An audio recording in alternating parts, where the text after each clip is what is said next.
Welcome to red roses. നമ്മുടെ വേനൽക്കാലമൊക്കെ പോയി തുടങ്ങി, മഴക്കാലം വരാറായി. ഇങ്ങനെ നമ്മുടെ പുതിയ ഓരോ മാറ്റങ്ങൾ അല്ലേ.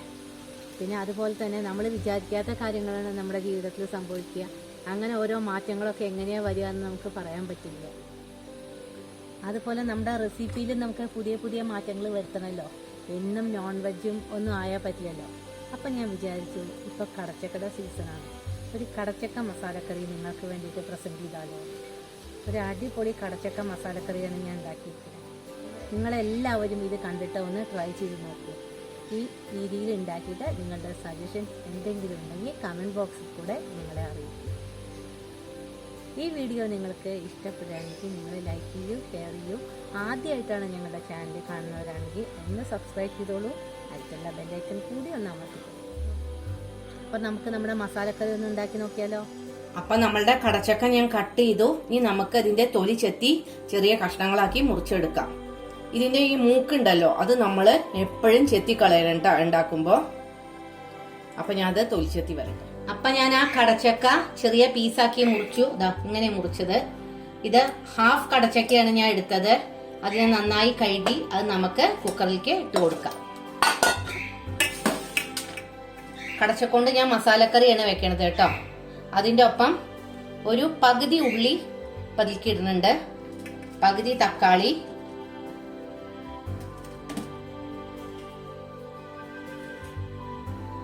ഒന്ന് കൊഴുപ്പ് കിട്ടാൻ വേണ്ടിയിട്ട് ഒരു ഉരുളക്കിഴങ്ങ്. അതെങ്ങനെയായാലും ഉടയും, വലുതായാലും ചെറുതായാലും കുഴപ്പമൊന്നുമില്ല. പച്ചമുളക് 2 എണ്ണം, അതുപോലെ തന്നെ കുറച്ച് കറിവേപ്പില, കുറച്ച് മഞ്ഞൾപ്പൊടി. ഇതൊക്കെ ഇട്ട് നമുക്ക് കുറച്ച് വെള്ളം ഒഴിച്ചിട്ട് ഒന്ന് വേവിക്കാം. ഇതിലോട്ട് ഇത്ര വെള്ളം ഒഴിച്ചാൽ മതി. കടച്ചക്കയ്ക്ക് അത്യാവശ്യം വേവുണ്ട്. ഒരു 3 വിസിലെങ്കിലും കൊടുക്കണം നമുക്ക്. ഇനി നമുക്ക് ഇതൊന്ന് അടച്ചു വെച്ച് ഒരു 3 വിസില് കൊടുത്ത് വേവിക്കാം. അപ്പൊ നമുക്കിത് ഗ്യാസുമ്മ വെക്കാം കേട്ടോ. ലോ ഫ്ലെയിമിൽ വെക്കാം. 3 വിസില് പ്രത്യേകം ഓർമ്മിക്കുക. 3 വിസിൽ. നമുക്ക് കടച്ചക്ക മസാലക്കറിക്ക് വേണ്ട തേങ്ങ വറുത്തെടുക്കാം. പാനിലേക്ക് കുറച്ച് വെളിച്ചെണ്ണ ഒഴിച്ചിട്ടുണ്ട്. അതിലേക്ക് നമുക്ക് ആദ്യം തന്നെ 2 ചുമന്ന ഉള്ളി, കുറച്ച് കറിവേപ്പില, 2 ചുള വെളുത്തുള്ളി, ഇതൊന്ന് മൂപ്പിച്ചെടുക്കാം.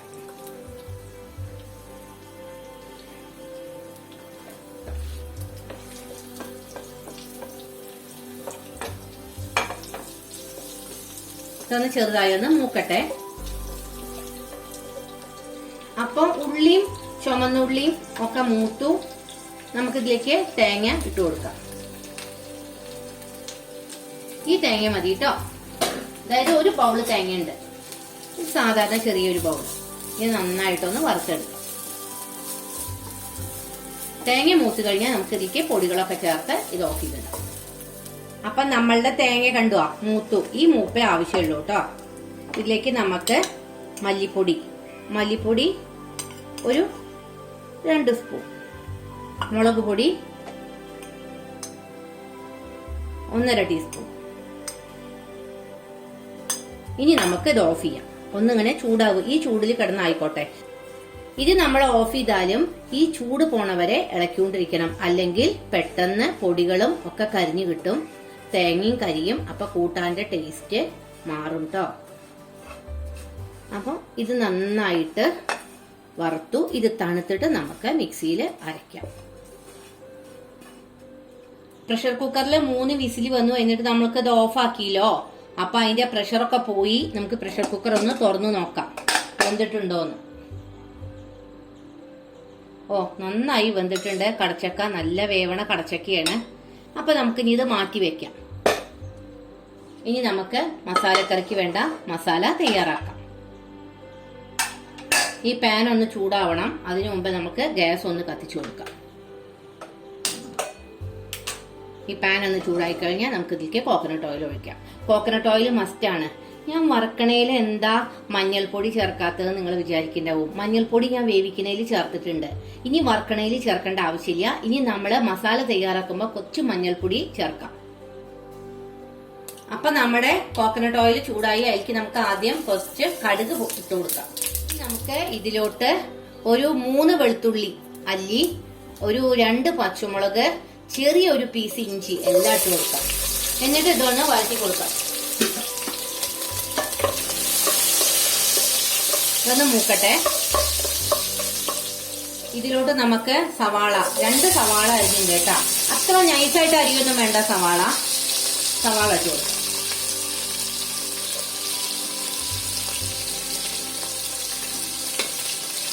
സാധാരണത്തെ പോലെ തന്നെ നമുക്ക് കുറച്ച് ഉപ്പ് ആഡ് ചെയ്യാം.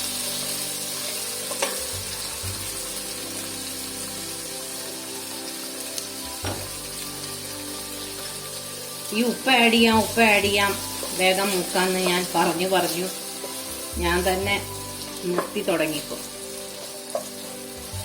ഇതിപ്പോ എല്ലാവർക്കും അറിയാത്ത കാര്യമില്ലല്ലോ അല്ലെ. അപ്പൊ നമ്മുടെ സവാള ഒന്ന് മൂക്കട്ടെ കേട്ടോ. ഇതിലോട്ട് നമ്മൾക്ക് ഒരു 1.5 തക്കാളി ഇട്ട് കൊടുക്കാം. ഇത്ര മതി കേട്ടോ നമ്മളുടെ ഉള്ളി ആയത്. ഈ തക്കാളിയുടെ പച്ചമണം മാറുന്ന വരെ ഇതൊന്ന് വഴറ്റി കൊടുക്കാം.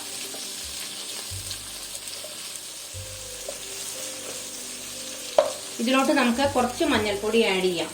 നമ്മൾ ആ വേവിക്കണയിൽ മാത്രമാണല്ലോ മഞ്ഞൾപ്പൊടി ചേർത്തത്. ഇത്ര മതി കേട്ടോ. ഇനി കുറച്ച് മീറ്റ് മസാല. എല്ലാ മീറ്റുകൾക്കും ഒരുപോലെ ഉപയോഗിക്കുന്ന മീറ്റ് മസാല ഉണ്ടല്ലോ, അത് യൂസ് ചെയ്യാം. ഒരു 1/2 ടീസ്പൂൺ. കടച്ചക്ക ഒരു മാംസവർഗത്തിൽപ്പെട്ടതല്ലേ. ഇറച്ചിക്ക് സമം എന്നല്ലേ പറയാ കടച്ചക്കയ്ക്ക്.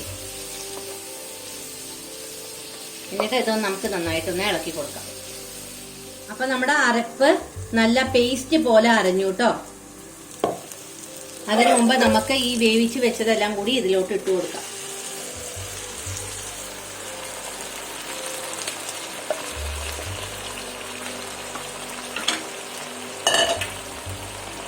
എന്നിട്ട് നമുക്ക് ഈ അരപ്പൊക്കെ ഇതിലേക്ക് ഒഴിച്ചു കൊടുക്കാം. കുറച്ച് വെള്ളം ഒഴിച്ചിട്ടേ, വെള്ളം കുറവാണ്. കുറച്ച് ഉപ്പ് കുറച്ചും കൂടി ആഡ് ചെയ്യാം. ഉപ്പ് കുറച്ചല്ലേ നമ്മൾ നേരത്തെ ഇട്ടിട്ടുള്ളൂ.